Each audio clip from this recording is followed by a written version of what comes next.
Kama ambavyo nimesema, mechi hii inapigwa katika uwanja wa Amani hapa Zanzibar, na wenyeji wetu ni watu wa Zanzibar kabisa, ambaye hujawahi hata kumfikiria kama yupo kiumbe wa aina hiyo. Kwa hiyo basi, ndugu zangu wa Zanzibari, niwaambie tu ya kwamba tarehe 20 mnakwenda kushuhudia kila kitu kipya katika uwanja wa New Amani Complex. Hii sio mechi ya mtu kukosa. Hii sio mechi ya mtu kuangalia kwenye TV.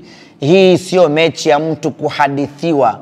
Hii ni mechi ambayo kila mtu anatakiwa aitazame kwa macho yake ya nyama, na tarehe 20 kila mtu atakwenda kuiona Simba ninayozungumzia hapa.